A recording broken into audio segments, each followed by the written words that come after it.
Hello, sweetie pie. So, Mama Radha here. I've had quite a number of questions about why I talk about polygyny so much, why I defend it or promote it or any of those things. And, basically, it's pretty simple. I mean, it just comes from all my years of studying the breakdown of the family unit. So many times women cite infidelity as a reason why they got a divorce. Most divorces are initiated by women, 8 out of 10, so it's just, there's a number of factors. Number one, I believe that we've done a disservice to men and to women by not acknowledging the truth about male nature, not explaining it properly, not teaching women properly, but instead putting this expectation that a man will never, ever, ever, if he truly loves you, he would never, take an opportunity and do something with someone, or even want another person in their life, another woman in their life, or want more kids in their life, or any of those kind of things. And that is just not true. And the other thing is that because it's a gynocentric society, everything revolves around women and making sure women get what they think that they want and they're happy all the time. They don't explain to them that a man can truly love his wife and also desire to do X, Y, and Z at some point in time. I really appreciated the work that Kevin Samuels did on all these issues, because he was at least fair and balanced, where, he said that, a man shouldn't be embarrassing you in public, or if you've made an agreement, not bringing in more children outside the marriage and all these types of things. It's just so much that goes into it. But if they were trying to keep their needs, or whatever you want to call it, protecting their wife so that her feelings wouldn't be hurt, and still taking care of his responsibilities and all those things, then if she went looking for trouble and found it, then decided to end her marriage, now she wrecked her home for no reason. So it's a lot to just put into, a few minute video. But, besides for the fact that so many marriages end because women can't handle the concept that a man might step out, or have desires, that he can't fulfill completely with his wife alone, we're wrecking homes. Okay. So 80% of the country claims to believe in God, claims, I believe Christianity is the number one claimed religion. So basically, you have as many divorces in the church as you do, if not more, than the world. Okay. So there's no difference in being a member of a church, and not being a member of a church as far as your marriage lasting. So that's not good. So you're divorce, remarry, divorce, remarry, divorce, remarry. Some people are getting married 3, 4, 5 times. Absolute insanity. And then you've got all these children that are growing up. They're going from one home to the other home. That's an issue all in itself. So the parents split up, and 3 days a week they go to one house, 4 days a week they go to the other house. They forget things at one parent's house. They've got homework at another parent's house. They don't have all their things in the same house. And the kids that we known all these years, 20 plus years of my children having friends, they do not like it. It makes them very upset. They hate it. They do not like living in 2 separate homes. So again, it just is bad for the children. You're better off bringing everybody into one house, and going by the original polygyny biblical standards,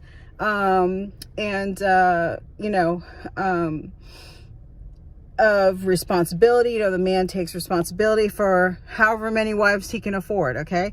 And it's not just for rich people. You know, people that I know, Pastor Dell is a great example out in the, you know, corporate world. You know, he was ex-military, but out in the world, he's making like 90,000, but living on his own farmstead or homestead, makes like 30,000, but they have plenty. They have plenty of food. They grow their own food. I mean, they have multiple wives, multiple children, and it's beautiful. I very much props and respect. So it's not just for rich people, but you know, so you've got divorce, remarriage, then you have the single baby mama drama of single mothers everywhere. It's like an epidemic. We know that in the Black community, there's 80% of the children are born out of wedlock. I believe it is 45 or 48% in white households, and I think it's a little less than that, or is it a little more than that in Hispanic. I'd have to catch up on the numbers. But either way, you know, it's a trend. You know, more and more women feel like it's fine to have a child without being married. You know, the stigma has been taken away, especially even at church. It's just a mess. So you have all these women out here uncovered, whether they were married and not married or whatever. They're still uncovered. They have no male headship. No one is guiding them, looking out for them, protecting them, or anything. So they just keep on being out here making their own decisions. And that's why we have so many children that have gender confusion. When you see these drag shows, there's literally not one straight man there, okay? It's all a bunch of single mothers. Yeah. So anyway, they're just leading their kids astray. They just go by their feelings, and they're very progressive. Women, single women in particular, overwhelmingly over 60% vote progressive left policies. Okay. Not good. Not good for anything. Not good for the country. Not good for the nation. Not good for the family. It's just not good. You know, so of course, and also the Bible says in the last days, you know, Isaiah chapter 4, verse 1, that there'll be 7 women to 1 worthy man. Basically like, you know, bring our own food, our own clothes, whatever. Just let us be known by your name. Basically to be under your headship, your protection, and to be basically, what's the word? Sort of cleansed of whatever, you know, lifestyle they had previous to that. Basically, I'm paraphrasing, but basically 7 women to 1 worthy man. Okay. That's the last days. And the collapse of society is inevitable. There's, you know, not been any kingdom that's ever lasted. I think right now we are the longest maintaining kingdom in the history of the world, as far as I know. And I don't know everything, but I do love history. So anyhow, so there's just a lot of reasons. You know, women are not supposed to be out here uncovered. We've been lying to people about male nature. You've got men that are feeling bad, self-loathing for the feelings that they feel, because we've told them they're not supposed to be men. They're not supposed to feel that way. We've got women ruining their families because they don't understand that men are completely different creature species, you know. And a lot of people say, oh, well, we've evolved, you know, we're not the same as we used to be.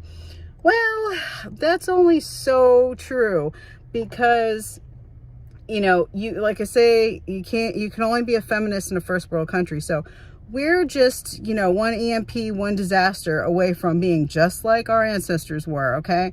You know, as soon as you've got no law in place, no one coming to save you, no 911, you know, you're at the mercy of the men, and you need to have protection, and you need to have, good, dangerous men, you know, under self-control out here, helping to maintain whatever we have left of society. But, you know, if you're out here just as a woman, I don't care how good of a shot you are, you know, that you have dogs. I don't care how well trained you are. The men will overtake you. Okay. There's a reason why, you know, throughout history, women were enslaved by conquering kingdoms. Okay. And that's just the truth. So, you know, so I don't know. I would like people to do more research. Pastor Dell has done an incredible series on not just, the original translations about polygyny, but other things that were changed for Western society. And we should know this is the faith that we claim to believe in, and we should know what's in there and what's been changed to suit the people that we're trying to form society. Again, most men are happy with one submissive woman that's fit and, tries to do her best and all those kind of good things. But it doesn't mean that a man will never step out or never have urges or never have, anything happen over a lifetime. And it may just be that he wants to be friends with someone that's attractive and he just, they decide that, okay, I'm not going to take it to the next level and whatever, that he just enjoys their company or their conversation or a different outlook or whatever. But women, we are very, very possessive, and we are very, very, we think we're territorial, but they're really the ones that are territorial. We just get very jealous, all those kind of things, which I understand. But, the most important thing I think I've ever learned over this lifetime is that you cannot control your man. You can't control him.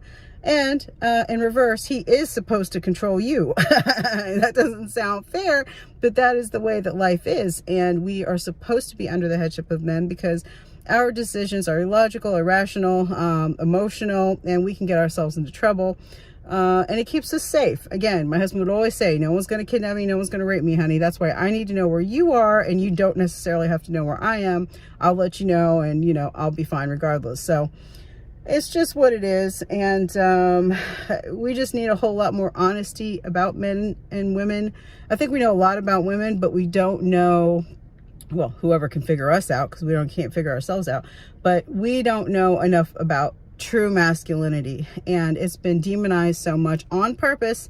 They don't want strong men because strong men are the ones that rise up and fight and defend, or take back their land, their country, whatever. And it's been known for a long time that the straight man of faith, mainly they name Christianity, but it could be Hindus, it could be, Jewish people, whatever. Anybody that is strong in their faith and has morals and standards is a threat to the New World Order, all these people, the elites, all the ones that want you to just have gender confusion and gender fluidity and, be asexual beings and blah, blah, blah, blah, blah. And it's just a mess. So we need strong men. I think we need to be more open to allowing our men. It's sad I even have to say that, but men need to be able to talk honestly, and we freak out so much that they don't. They've learned to just shut up. Don't say anything. You talk to that kind of stuff with your guys. You don't ever talk to your woman about it because she's going to lose her mind. She'll hold it against you and all those other things. So, it's funny because women always say, oh, I just want to know what he's thinking and how he feels and what's important to him and all this and that. Do you really want to know? Well, you don't more than likely present or create a safe environment for your man to tell you all the things he's actually thinking about, what he really like or whatnot, because we're too afraid. They're afraid. And we shouldn't be. And what I have found is the more freedom that you give your man, to be a man, to do whatever he thinks is right, and you trust him, the more that he values that even more, the more that he appreciates you even more and is even more careful to cherish you, be good to you, and make decisions that are going to be the best for you guys and your family, So it's not easy. It is not easy. So that's pretty much why I talk about it. I think it's important, and I think that more marriages could stay together if women understood men better and realized they're not lying when they tell you, I love you. I love you, and I don't want our family to break apart. So again, nobody should be abusing you or, embarrassing you, putting it all in your face or, those type of things. But if they're a good-willed man, like most men are, and they step out or something, they're telling you they want to keep their family together, you need to understand and you need to keep your family together. That's the truth. You'll be better off. And to think that just because we're in the year 2022, the lack of families is ruining society. And to think that you can make it over a lifetime of 40, 50, 60, 70 years of marriage and not go through things, you're out of your mind. It's absolutely impossible. And some people say, oh, I don't want to struggle love like my grandmother or great grandmother or whatever. Okay, whatever. There are so much more benefits to keeping the family unit together and having that legacy than to go off on your own and do what you think you want to do. If you haven't noticed, it's not working out for older women. You're too old. I would never, if my husband ever gets tired of me, I said, put me in a tower, come visit me once a week, just so I can get that D, because it's so good. But I would never put myself back out here. I'm 2.5 years away from 50. That is not going to happen. Nope, I would not even dream of it. It's an embarrassment. I would never. So, I'm sorry if you're an older woman. If you are and you're looking for a companion, I would say go 20 years older. 15 to 20 years older at least. And you can't be picky. You can't. You just got to be happy to have a man that does man things, and that he's there. That's all I can say. So, all right, guys, I got to go. Love you. Talk to you soon. All right, ciao.